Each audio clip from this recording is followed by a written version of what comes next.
RTL Matin. Éco-Menanto.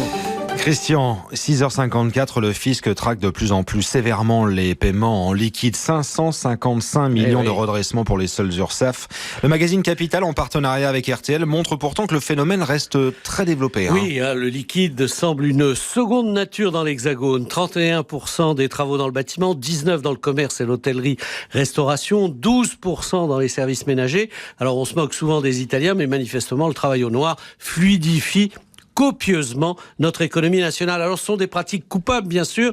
Elles s'expliqueraient, nous disent les spécialistes, par la stagnation du pouvoir d'achat, la pression sur les salaires et puis surtout, bien sûr, la violence du matraquage fiscal. Dans cette matière, le Made in France reste leader mondial. Son poids sur les salaires comme les prélèvements sur l'activité nourrissent largement ces circuits qui échappent au trésor public. Est-ce qu'on peut faire encore plus ? Est-ce que ces pratiques illicites peuvent se développer encore ? Écoutez, ça va être quand même de plus en plus difficile parce que tous les gouvernements s'échinent désormais à juguler ces opérations. Vous savez qu'en France, le montant maximum d'un règlement en liquide a déjà été réduit de 3 000 à 1 000 euros. L'État évalue en effet à 20 milliards les pertes de recettes en cotisations diverses et il investit dans de nouveaux moyens de contrôle et de détection. On va même jusqu'à l'emploi de détectives privés qui sont acceptés par les juges en cas de litige. Alors, tout ça, ça avance, mais c'est un tout petit pas comparé à ce qui se passe dans certains pays. Regardez l'Inde. Les paiements au noir y étaient la norme jusqu'au 8 novembre dernier ou durant la nuit.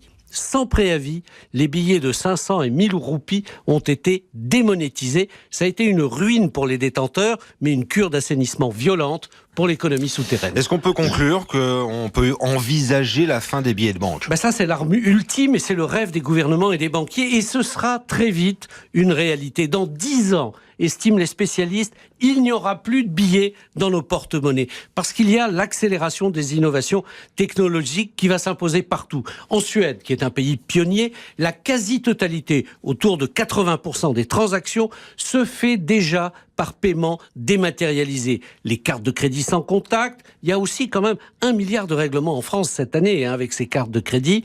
Les logiciels de paiement dans les téléphones, c'est le premier moyen de règlement au Kenya, les montres ou les frigidaires connectés. Plus sophistiqués encore, les monnaies informatiques comme le bitcoin vont très vite remplacer l'euro, le dollar ou le franc suisse. En fait, je crois que nous sommes la dernière génération à utiliser du cash. La France qui paye au noir, donc dans le numéro de ce jeudi de Capital en partenariat avec RTL. Les flashs du matin. La compétition fiscale est par ailleurs lancée par Donald Trump.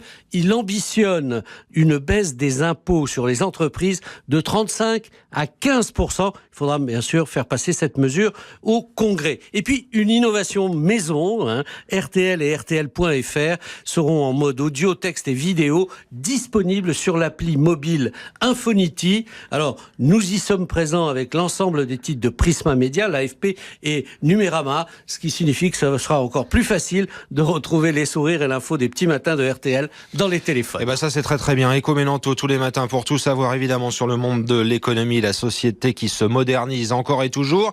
Vous allez cliquer sur rtl.fr.